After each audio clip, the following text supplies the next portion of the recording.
Hello, everybody. Thank you for coming out. I'm Peggy MacDonald, the director of the Matheson History Museum, and whenever we have Gary Mormino speak, he really brings out the royalty. Everywhere you turn your head tonight, you can feel you're in an elite club, elite history club. One person we have with us tonight is Hope Musey, who is the original owner of the Melting Pot Fondue restaurant. Hope, could you stand up, please? Yay! We've placed newsletters pretty much every other seat to make it a fun game. But in the newsletter, you'll see a picture of Hope around the time that the Melting Pot opened in 1982 with the stained glass windows. Now, she told me a secret. She said that the people who were helping to pull together for opening weekend didn't think there was going to be time to install the stained glass. So she had invested so much love and money in the stained glass that she went to the existing glass window and threw a hammer through it. So that meant they had to put the windows up. Well, the stained glass windows have been preserved, and we're working right now to have them put into a beautiful wood frame with some of the wood from the original flooring, the heart pipe flooring from the Melting Pot building, and then to install them inside the new Matheson Library and Archives in the old Melting Pot building. So there's more information on that in the newsletter. Also, you'll see that we have tomorrow at 6:30 p.m. the launch for Sandra Lambert's new book. It's her memoir. Sandra's a local writer. Her op-ed appeared in Sunday's Gainesville Sun, and she talked about how moving to Gainesville felt like home, and it turned her into a writer.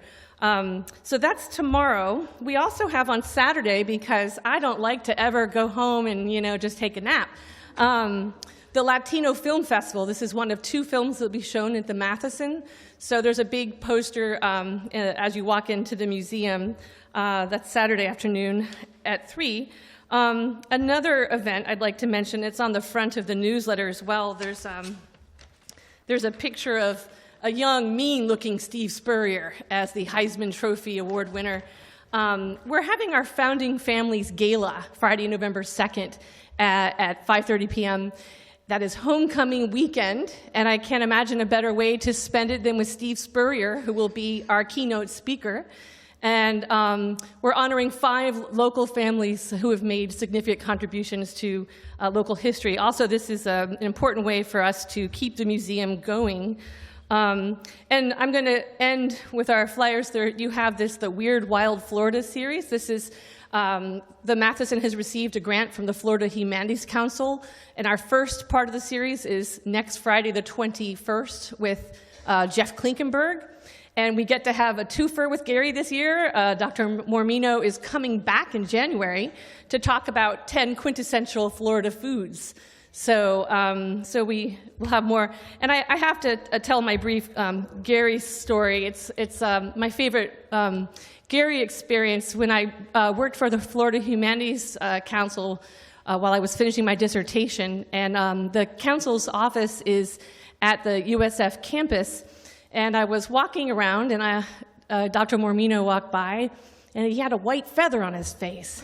And I thought, should I tell him? Should I not? So, of course, I have a big mouth. I let him know. And he immediately said, without missing a beat, I was eating an egret. Now, speaking of the Florida Humanities Council, we have Jackie Levine. Can you stand up? Jackie is longtime Gainesville Sun, Gainesville Magazine editor, who now is the editor of Forum Magazine. And she happens to have a copy with her. So we're so lucky to, both the Florida Humanities Council is lucky to have you, but we're so lucky to have you. I just saw the new issue yesterday, and it's just captivating from the beginning. So I'm about to introduce very important VIP. We have someone who's so important that I started receiving frantic texts and emails this week from Florence Turcotte. We have the Dean of the George Smathers Libraries at the University of Florida, Dean Judith Russell. So many, many texts and emails, and I hope that everything is just right. Please give a warm welcome to the Dean.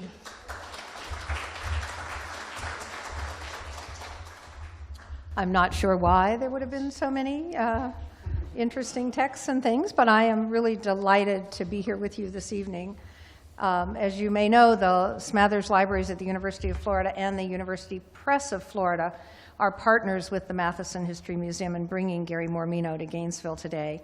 And so thank you, Peggy McDonald, and all the friends of the Matheson Museum for your partnership and friendship on programs like this. They're very important to our community. And today's talk is part of the Florida and the Caribbean Open Book Series, which was made possible by a grant from the National Endowment for the Humanities and the Andrew W. Mellon Foundation under a program they're calling the Humanities Open Books Program. And there's actually a flyer back on the table at the back that identifies all the books that are part of this program, so I encourage you to pick one up. What this grant did was enable us to republish books related to Florida and the Caribbean that had originally been published by the University Press of Florida and had gone out of print, and to make them freely available on an open access platform. So they're available as digital copies freely. And then the Open Book Series is published by the Library Press at UF in collaboration with the University of Florida Press. So the Library Press at UF is actually an imprint of the University Press of Florida, and we collaborate very, very closely. So we're offering the online versions for open access, and the University of Florida Press is offering print copies that are print-on-demand copies. So if you love those print books, which many of us do, you can still get one of those, but you can also go on and download the digital copy. So there was a panel of distinguished scholars that selected the books that would be part of this project, and those scholars selected the book we're going to hear about tonight, The Immigrant World of Ybor City. And so we're really proud that we're showcasing that in this talk by Gary Mormino, who with his co-author George Pozzetta wrote this enduring contribution to scholarship in U.S. immigration history, particularly as it played out here in Florida. Gary Mormino is a frequent contributor to the Tampa Bay Times, and he's written several books, including Land of the Sunshine, State of Dreams. And he was awarded in 2015 the Lifetime Achievement Award for writing by the Florida Humanities Council. So through the experiences of Italian Americans in Tampa, Florida, The Immigrant World of Ybor City narrates how cooperation, competition, and overlapping class and work identities among ethnic communities have shaped modern America. And this book is now, as I said, freely available online through the University of Florida digital collections and through print on demand from the University Press of Florida. So we welcome Dr. Gary Mormino and look forward to his talk and to our discussion afterwards. So thank you again all for being here, and welcome.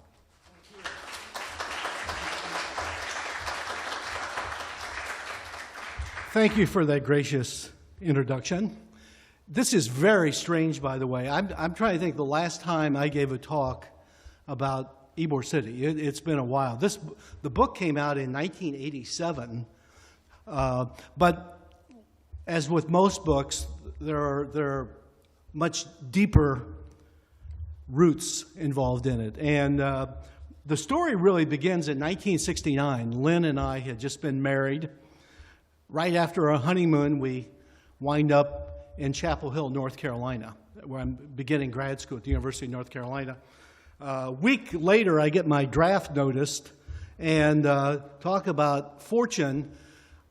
My senior year in college, I had worked as a mental health counselor. I know that seems really weird, but I had had a lot of classes in behavioral psychology, and I'm in the student union at UNC, and I see a sign that says draft deferred jobs. And I go ask, and the guy says, I have one question for you. Do you know anything about behavioral psychology? So I'm hired to train dogs to locate landmines in Vietnam. And I did that for a semester and then re-entered. First class I was in, I think I was in with Dave Colburn.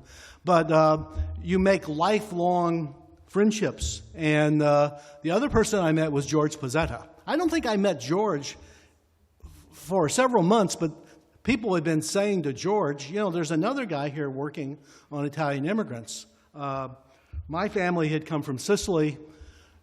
George's family had come from the Piedmont, although when I introduced, in 1981, George and I were in Italy together, and I introduced him to my Sicilian family. And my great uncle asked George, so where's your family from? And George says, well, Italy. And he said, no, where? Nearby. And he said, no, tell me where. And he said, the Piedmont. And my great uncle said, so you mean you're French? You're really not Italian. George did not like that. But George had taken a job at the University of Florida in 1971. And in 1977, I was teaching in a small college in Illinois and was hired by the University of South Florida in Tampa. It's very important to emphasize this. George had already been working on this topic for several years. He had published a couple other studies, but he was just getting started on a history of the Sicilian colony in Ybor City. I'm quite certain in 1977, when I saw the name Ybor, I said, Ybor, that sounds like an interesting colony. I knew nothing, I had never heard of Ybor City, had never been to Florida in my life until I came for the job interview. But and I was also finishing another topic, my dissertation, on Italians in St. Louis. Any of you ever been to the Hill in St. Louis?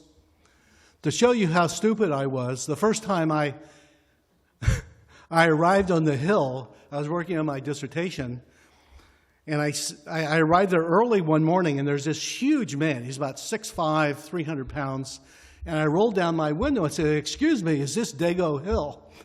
And he goes over to me, takes my collar and said, son, you better be Italian. So I passed the quiz. But so we both had young families, and sometime in 1978, 79, George said, "You interested in collaborating on this topic?" And it was a classic collaboration. Now, I will ask Sandy Pozzetta and Dave Colburn later what part of this they believe and what part is myth, but we complemented one another. We really did. I was in Tampa. I had already done a lot of interviews in St. Louis, so I knew about interviewing. I think I was a better stylist than George, but George was a much better analyst and conceptualizer than I was. I think David would say, yes, you were a better stylist after George removed all the purple prose, but so it was a fruitful collaboration. We used to meet every other Sunday, I think, at a Wendy's in Wildwood. We would meet Sunday morning and exchange criticism, and we agreed early that we should take no prisoners, and it was a wonderful collaboration in that sense. We were lucky, by the way, when we wrote the book. I had not met him, but I wrote the artist, Ferdy Pacheco. How many of you know the name Ferdy Pacheco? In a world where we overuse the word Renaissance man, if someone can chew gum and talk at the same time, Pacheco he died last year, was a Renaissance man. He was a physician in Liberty City in Miami. He's most famous as being Muhammad Ali's fight doctor. He then became a prominent artist and an author of half a dozen books, but he loved, even though he was living in Miami, he always returned to Ybor City, and this is his painting of El Lector, the reader in Ybor City, that I'll talk about later. This is a nostalgic photograph. You notice George and I, the second and the third from the left, we're wearing a sign, Guayaberas. By the way, who has the better hair? Was there ever a doubt as who had the better hair? And this is another portrait in our backyard in Temple Terrace, Florida. But the person at the far right had a tremendous influence on us. That's Rudolf Vekeli. An astounding, a giant figure, founded the Immigration History Research Center. And both George and I had spent a lot of time there. And it's interesting, in many ways, in 1970s, when we were researching this, we thought Italian immigrants were about the most exotic people we had ever known. And late in his career, Rudy wrote an article titled, when did Italians become white folks? And his point was, we're no longer the most exotics out there. There are all these other Asian immigrants and Latin American immigrants, and Italians are perceived as just another white group now, which may be one reason I don't do a lot of immigration history anymore. But how do you like to be neighbors to the Morminos, by the way, in your back? This was my Sicilian grandmother in her backyard. Far beyond her backyard is an oil refinery, by the way. They look very much like gypsies, kind of 1940s gypsies. 5 of the sons are not there in the photograph. But my grandparents came from Sicily to Napoleonville, Louisiana, where my grandfather cut sugar cane. The good news, there's a lot of room for upward mobility if you begin your life as a cane cutter. And when I spent a year in Italy in 1981, I was a Fulbrighter there, and I got a chance to meet my Sicilian family that never came to America. And Gary, yes, I've got to tell yes, story. please. This is a revision, so yes. Gary had been in outside Rome for a while with his relatives, and one of the relatives into coming to the airport to pick myself, George, our 2 kids, and 6 months worth of luggage. Okay, so picture this little car, a suitcase that's like a trunk, and all of us getting into this car. Improbable. So, what was his name? I forgot. Which one? My great uncle? No, the guy, I've forgotten. whatever, Frederico or whatever his name was. Okay, so he puts this gigantic suitcase in the front, and then Gary, George, myself, and my 2 kids are in the back seat, scrunched up like this. Intimate. We're driving down the autostrada, and I'm going. There's an aqueduct over there. I'm always and all of a sudden, we're off on the side of the road, and I'm saying, Gary, something smells like it's burning. Well, this gigantic suitcase had pressed the cigarette lighter in. All the way, the miles that we were driving, we could have burned up. But then, I'm not finished, Gary. You talked about the gypsy. Yes. Okay, so we're driving over to the relatives. We're kind of slowing down, and over on the side there are all these little kids. And I told George, I said, those look like gypsies. Well, and they're all Gary's. So really. An honest assessment, by the way. We've got lots more stories about these, but I'll let it go for now. Tough to follow. So I asked my great uncle one day if he ever heard any messages from America. He said the very first letter he got, he remembered his mother was crying. And in the letter, it read, "In America, the pane è mole, ma la vita è dura." In America, the bread is soft, but life is hard. A poet, one of the Mormino poets. But let's move to Ybor City. Ybor City was founded by a Spaniard named Don Vicente Martinez Ybor. Interesting character from Valencia. All the other Spaniards in Ybor were from Asturias and Galicia, but he was from the eastern side, was probably a draft dodger. He left for Cuba at age 17. He's born in 1818. This is not a good time to be born a Spaniard. The Spanish Empire is crumbling. There are colonial rebellions. There's a mandatory draft. If your family had any money, they sent you to Cuba. And they sent Vicente to Cuba, And he becomes very adept at being a tobacco broker. He will ride through the Cuban countryside, stopping at the Vegas, the tobacco farms, and he would purchase handmade cigars that the women had rolled at night. And he rationalized that wouldn't this make more sense to build a factory? And by 1868, he's fabulously wealthy. He's also about to be hanged as a traitor because there's a colonial rebellion. And he manages to escape to Key West. And several thousand tabaqueros, cigar workers, follow him to Key West, where Key West becomes overnight the Cuban cigar capital of the United States.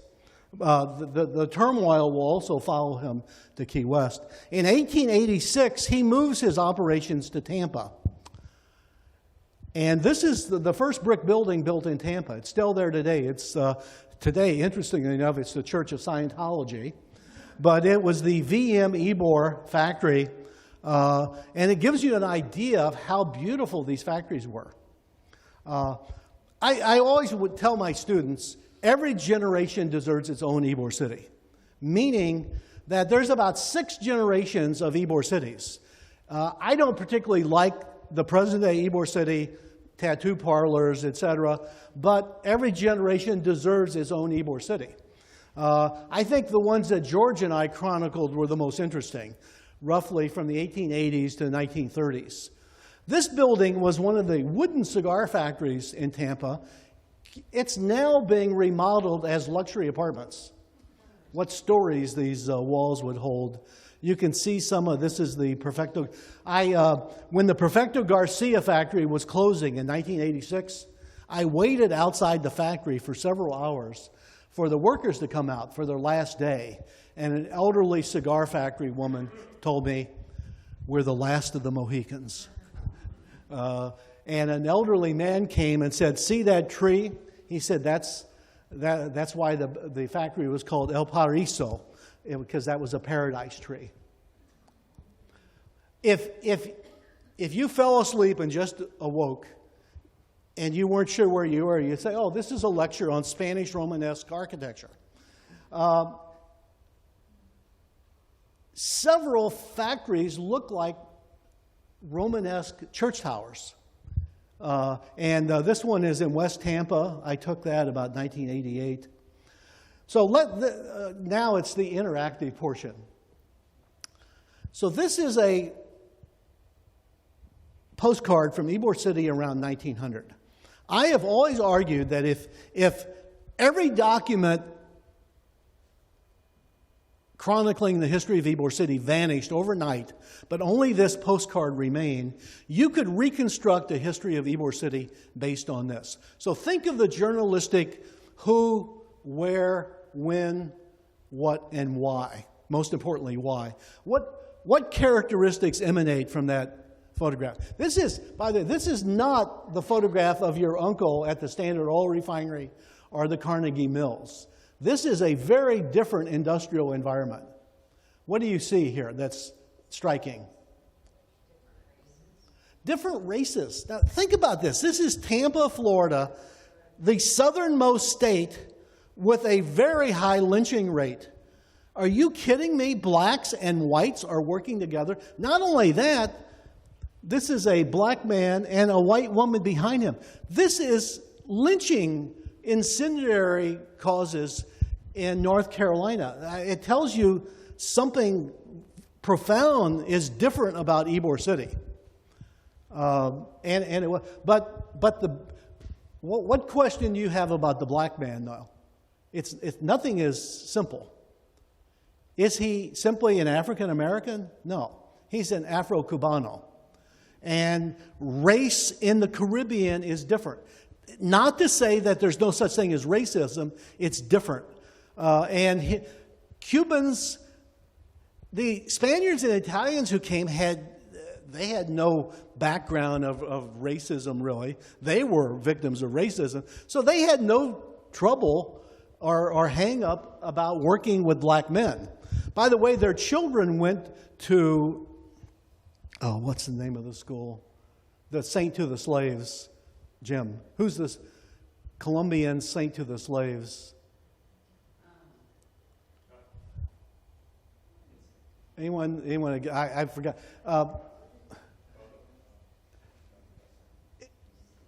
It's a black Catholic school in Tampa, and it's a Spanish immigrant in Colombia ministered to slaves there. So what else do you see that's interesting in this photograph? Does this remind you of a factory in Pittsburgh or Lowell? No, this is a very crowded factory. What about the dress of the workers? Do these look like refinery workers or steel workers? They look like accountants. I mean, they're wearing a white shirt. Are you kidding me? But what does that tell you? What does it mean if an industrial worker is wearing a white shirt? They have a great deal of pride. They would tell you, we are not a mere worker. We are an artisan, an artigiano. And that it takes about 6 months to learn to roll a puro habana, they call it. So often families would apprentice their sons and daughters, and after 6 months they could begin working the family economy. There's more here. What's that? Pedro Claver. Who said that? Pedro Claver. And it's an unusual name. You see it, you think it's Peter Claver, but it's Pedro Claver, who's the saint to the slaves. Note the coffee cups. Do you think John D. Rockefeller encouraged drinking of coffee on the assembly line, or Henry Ford? Are you kidding me? Workers in Ybor City struck for the right to drink coffee on the job. Now, the explanation is they're being paid piecemeal, and if caffeine would juice you up to make more, fine, more. But that's actually an earned right on the line in Tampa. There was always a Cuban called El Cafetero, whose job was to bring scalded hot milk and café cubano, and you'd pay him $0.25 a week for a bottomless café con leche. We'll continue. This is another photo about 30 years later in the factories. You'll note, by the way,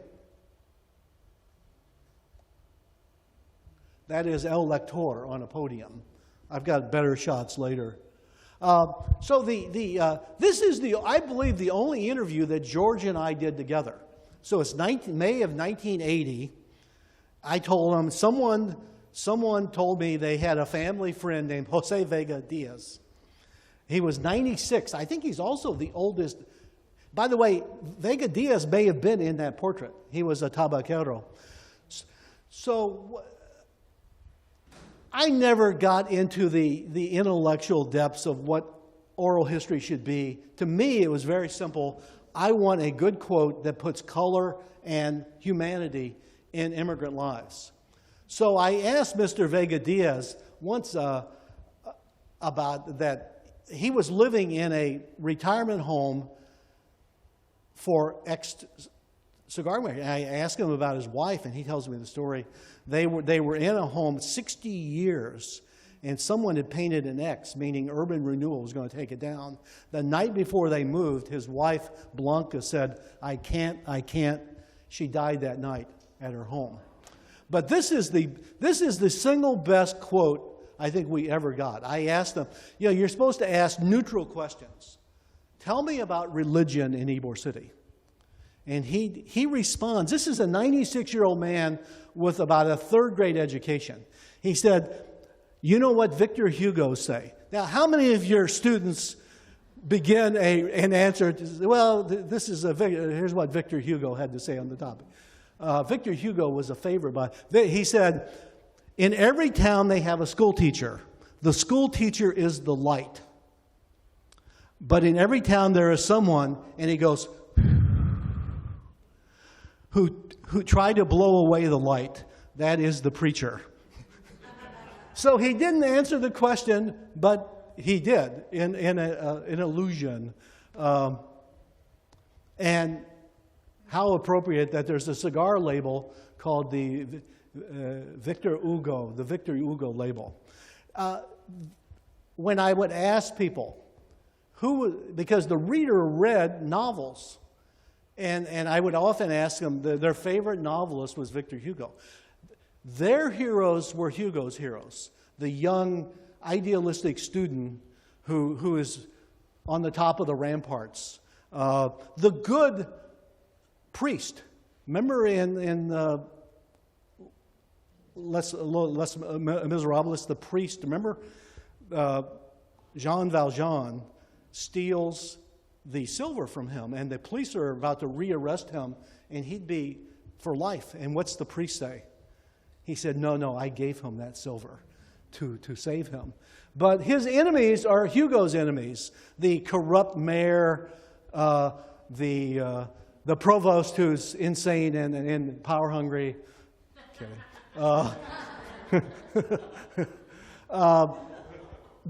Ybor City, there was a hierarchy of jobs. You didn't just roll cigars. This was one of the elite positions, these selectors. They selected the right quality of tobacco for the right cigar. You don't use an expensive leaf in a cheap cigar. These were almost always Spaniards who did this. The Spaniards were the elites of Ybor City. The Spaniards, by the way, when I would interview them, they were all from Asturias and Galicia. If you know anything about the history of Spain, I could set my watch within 1 minute. They would all. So I tell them. So tell me about your life in Asturias or Galicia. Within 1 minute, they would all say, the Moors never conquered Asturias. This was that. In fact, they were saying we are the only pure white Spaniards. Living in a community, though, that was by the standards of 1900, it was remarkably fluid. Black Cubans lived next to white Spaniards and Italians. I interviewed a black Cuban, and he told me one Noche Buena, Christmas Eve, someone's grandmother died. And out of respect for her, the black grandmother, no one celebrated Noche Buena on the block that year. That's striking.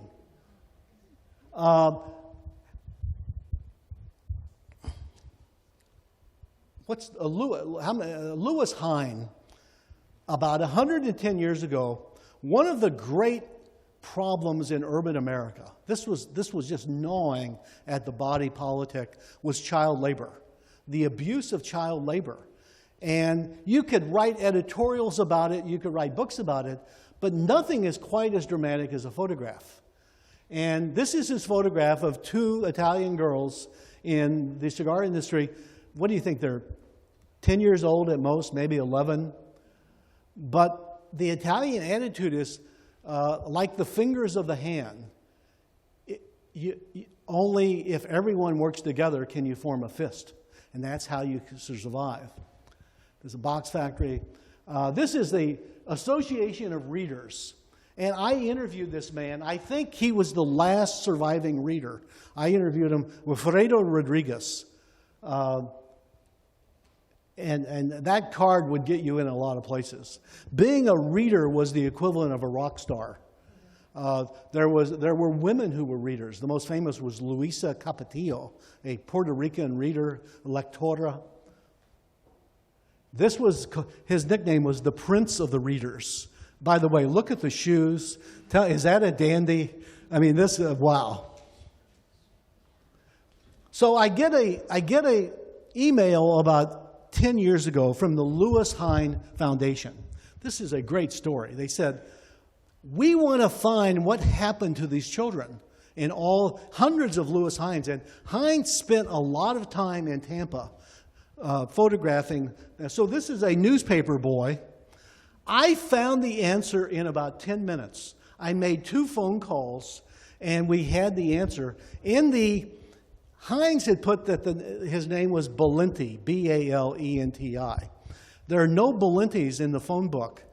But as often happens in Italian and Spanish, they often invert the B's, Habana, Havana, and there are lots of Valentis. And I call a friend, he said, that's That's Louis Valenti. He always told us when we were growing up that when he was a kid, a famous photographer came to town. And Louis Valenti became a multi-millionaire fruit and vegetable dealer. I mean, it's Horatio Alger's story. This is amazing. I interviewed Valenti's brother, Blue Eyes Valenti, who had the biggest tomato wholesale operation going. But isn't that a great photograph? I wonder if Hines deliberately photographed him in front of a trash bin. I mean, that's rather dramatic. That's a young Gary Mormino interviewing an immigrant woman in this factory. So here are some quotes I got from the. So I interviewed Angelina Spoto Comascone in 1979. I asked her about her childhood in Ybor City. I mean, can you get a more eloquent quote than this? She said, "In the evenings, our parents would take us walking. We all loved one another. We would sing as loud as we could, Italian, Spanish, and American songs." And then she added, "Nobody walks anymore. Nobody sings anymore." Man, could that be an anthem for late 20th century America? Nobody walks anymore. Nobody sings anymore. You walk, someone pulls out a Glock, robs your purse. That's a photograph. What I would do, I would go about twice a week. I would drive down to Ybor City Tuesday, Thursday mornings, and I had a tape recorder. And I almost never arranged an interview. In the clubs, you had these old-timers who, 70, 80 years old, and I would go up to them and ask, "Could I interview you?" And they said, "Sure." I only had one person turn me down, and that's a great story. His name was, oh, help me, Jose Avellanal, Avellanal, who always wore a general's uniform with medallions on. And I went up to him about 1979 and said, "Sir, I'd be honored if I could interview." And he cut me off and said, "Young man, you call me general. You have disrespected." And he runs me out of the place, and people are looking. And 6 months later, I see him. I said, "I bet he doesn't remember me." And he saw me across the room and hounded me out. 2 months later, I get a phone call late at night. I'm not making this up. And it's an officer, a policeman on the phone. He said, "The general has died." And he said, "Oh, I should tell you, I'm dating a student in one of your classes, and she told me about the general." And he says, "I shouldn't do this, but if you want to come down," he was living in this building called El Pasaje. I've got a picture of it later, alone. And he said, "I shouldn't be doing this, but you can have anything you want in the building. I'll give you until noon tomorrow." So we got the library van, went there, and many of the WPA records in the state were being stored there. So the library had one of the great halls because I had disrespected Mr. Avellanal. By the way, he was not a general. He was an absolute fraud. He was selling fake diplomas. Now, I'm going to lose respect here. I shouldn't tell you this. The only thing I took, Lynn says I shouldn't tell you the story. It's perhaps later. So let me give you, this is from the Tampa Tribune. This is a pretty good quote about Italian women, 1910. At the factory of Arguelles Lopez brothers, 9 Italian women gave an entertainment that was about as ludicrous as any that has been inflicted upon the local public since the strike. The misguided ones, armed with clubs, paraded the street about the factory. Their weapons they brandished, and their tongues they did wag, giving vent to threats that they would beat up anyone to death who would work. So it was a picket line. So I talked to Nina Tagliarina Ferlita, and I asked her about, think of the whole immigration debate. Now I'm going to read the bottom part first.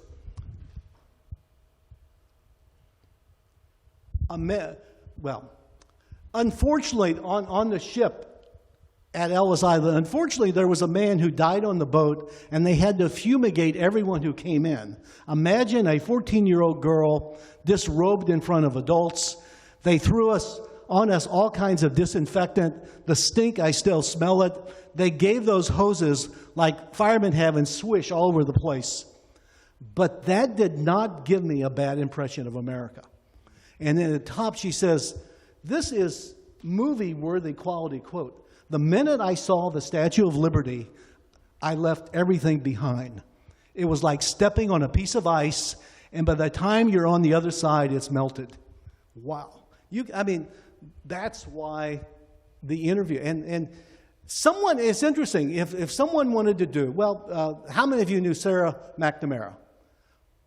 UF undergraduate, she got a PhD at UNC. She's now teaching at Texas A&M. She's writing a book on Cuban women in Ybor from the 1930s to the 1960s. And she said she would do anything to be able to interview those. Those people have been, there's one person I interviewed out of about 150 who's alive today. And he's a 100-year-old World War II vet. But by the way, she became a nurse during World War II. Best photograph I ever took, Giuseppe Maniscalco. So what do you see in that photograph, that at least that I like? Here's a guy with almost no education. By the way, 2 sons became surgeons. With no education. Is that pride in work, though? Look, it's in a dump of a room, but look at his pride in rolling and packing those cigars. There is dignity in work, or as St. Benedict would say, to work is to pray. These are 3 guys I interviewed a lot, and that's outside the Italian Club.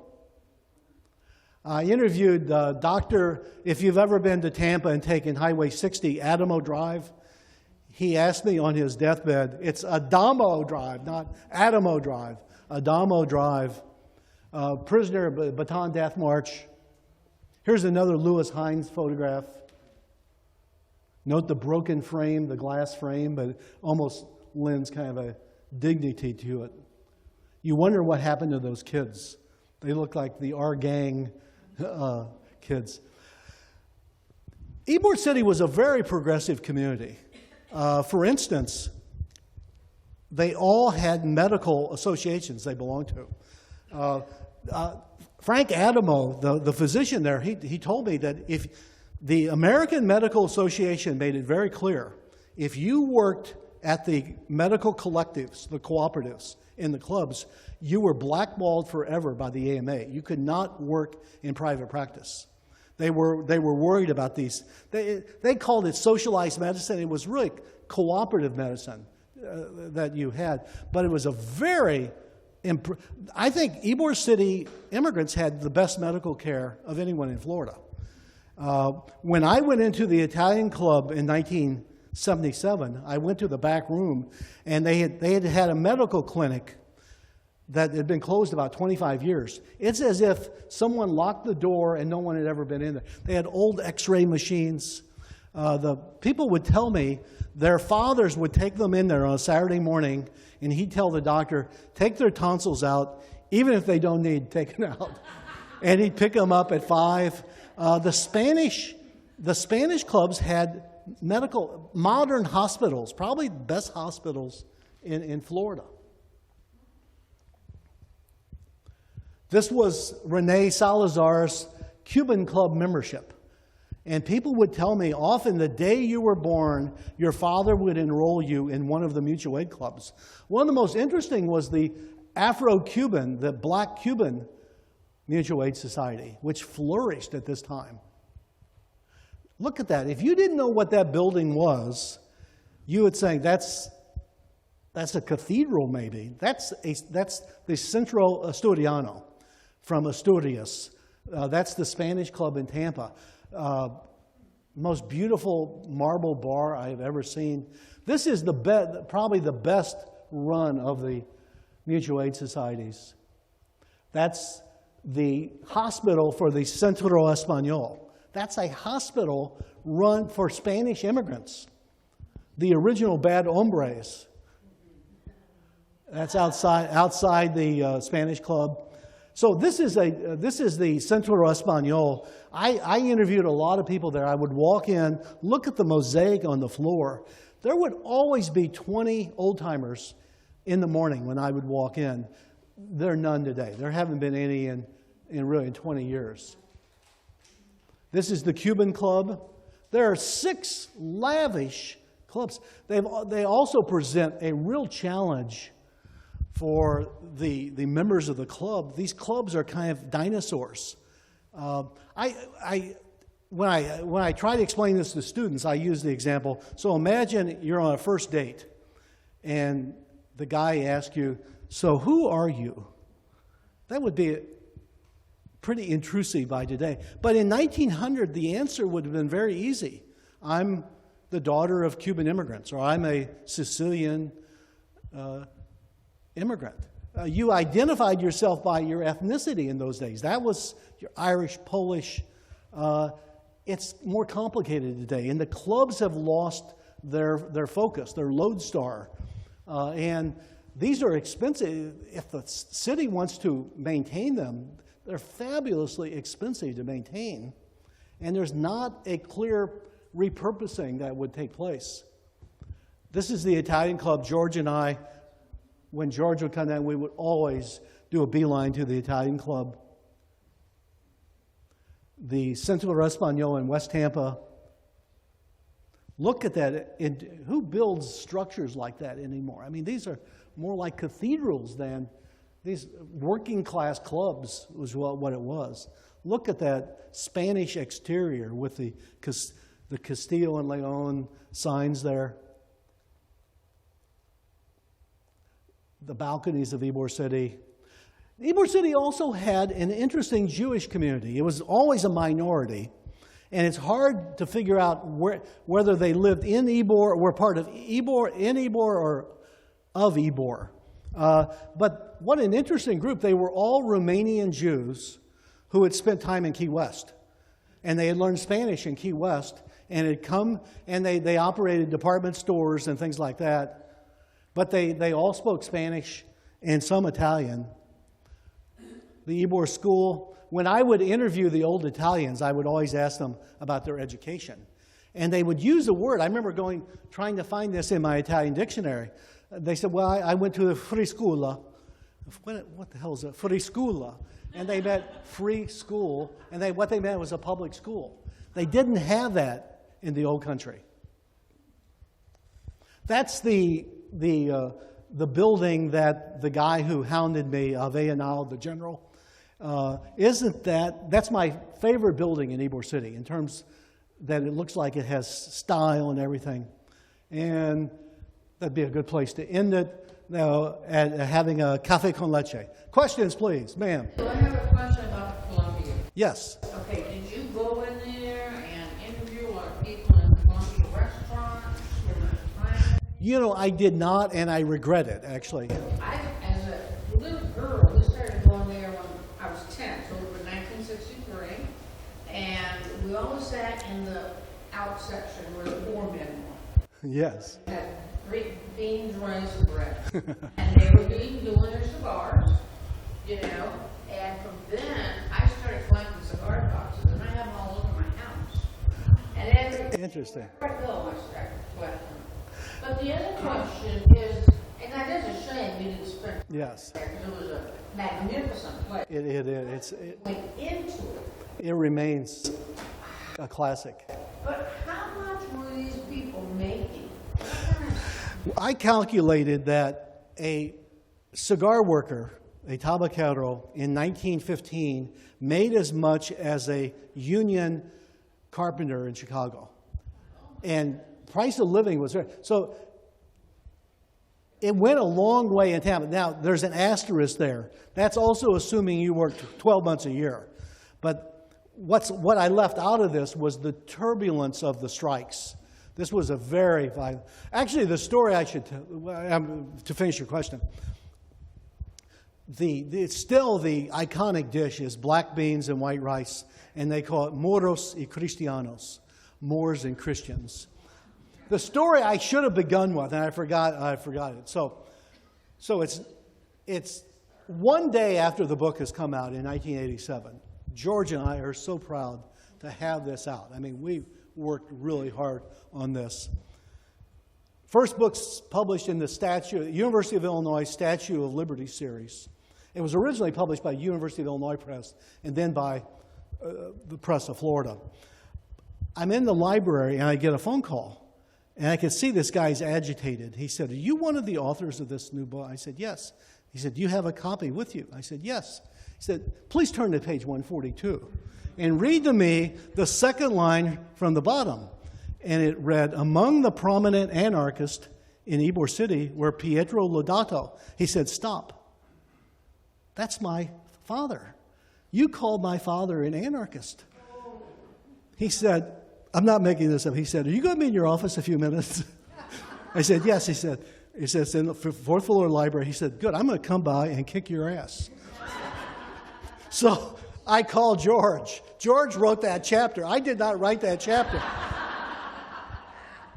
And George is just, as only George can laugh. And he said, "The guy is an anarchist." He said he belonged to all the anarchist clubs. He subscribed to the anarchist magazines. And the guy comes, he's my age, and I'm his age at 40. And he's fulminating that his father isn't an anarchist. How could I, what kind of evidence do you use for this? And he said, "I'll tell you, he wasn't an anarchist, but he wouldn't take any crap from those industrialists. And he wasn't an anarchist, but he wouldn't listen to the priest." So he said, "Listen, I want you to meet my brothers, and they'll tell you about what a good person my father was." So we would have lunch. Do you remember Alvarez Cafeteria in Ybor City? It was one of the great cafeterias. We'd meet there. And of the four brothers, the four sons were all World War II heroes, by the way. How interesting. And we would meet 4 or 5 times. And finally, once I get a package in the mail, it says from the Lodato brothers. And I shake it. It's not a bomb. And I open it. And they had written a biography of their father. And the title was Pietro Lodato, the Anarchist.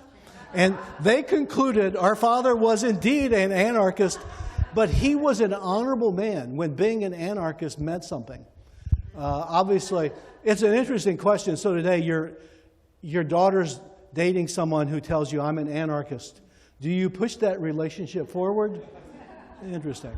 Other questions? Yes. My grandparents were cigar makers in Ybor City, and they used to tell stories that I think is another fascinating aspect of Ybor City, and that's in the 30s. I was just saying that during the Spanish Civil War, it had a big impact on the Ybor City community. It split the community into those that sided with the communists and those that sided with the royalists or the Nazis. And there were all these stories about how it split families, it split people in these Centro Estudiano communities. And I always thought it was fascinating how what was going on in Spain had a direct impact on the community in Ybor City. That's Terry Smiljanich, a loyal UF Gator, by the way. You're absolutely right. Al Lopez was your uncle? Great uncle, by the way. The Al Lopez, who was the first Hall of Fame baseball player from Florida. One quick story about that Spanish Civil War thing. The top of the Centro Estudiano had a Spanish flag. And during the Spanish Civil War, somebody came up to the top and put the Royalist flag up. And then the next night, somebody came up there, tore it down, and put up the Communist flag. So the president of the Centro Estudiano on the third night, he went up there and cut down the flagpole. We did not do a lot on that topic in the book. I've done a bunch since then. Spanish Civil War is just a fascinating topic. It is an event that just ripped the heart out of Spain. There was no middle. You were a Republican or you were a nationalist at this time under Franco. Ybor City tended to tilt left. It was rather radical. And young kids would raise money. Can you imagine this now? What they would do. Do you remember, those of you over 50, when you would open a pack of cigarettes, that thin aluminum strip at the top, they would collect those from people, curious in a cigar-making city. They would melt them down and sell them as weights, as sinkers for fishermen. Kids in Ybor City bought 2 ambulances for the Republican cause in Spain, for the International Red Cross. You had mentioned the Colombia. I understand the owners of the Colombia were supporters of Franco, and they got hit hard. I've heard stories, I have not verified this, that if you went to church, the church was solidly on the side of Franco and the right and the fascists. If you went to church, there were people outside church who took your name down. And if you had a business, they would boycott your business or going to church. In Spain, I think something like 100,000 priests were shot and killed.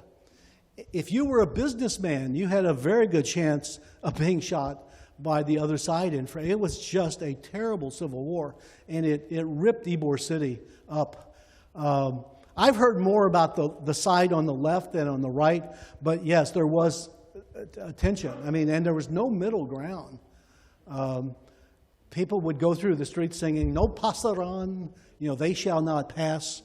And there's the famous story when Franco entered Madrid with his tank column. He says, "We have passed." We did pass. Yes, ma'am. What language did the readers read? Italian? They always, Spanish was the lingua franca. They never would read Italian. All the Italians I interviewed spoke Spanish. They were trilingual. Not many spoke Italian. And by the way, the Italian tended to be more of a Sicilian dialect. So I think my hook is waiting in the wings. I'm being pulled away. But thank you for coming tonight. You've touched my heart, and it's such good memories, working on that Ybor City book with George. Do we have a revisionist interpretation back that you would like to revise? Anything that you saw very different? I can understand. Thanks for coming.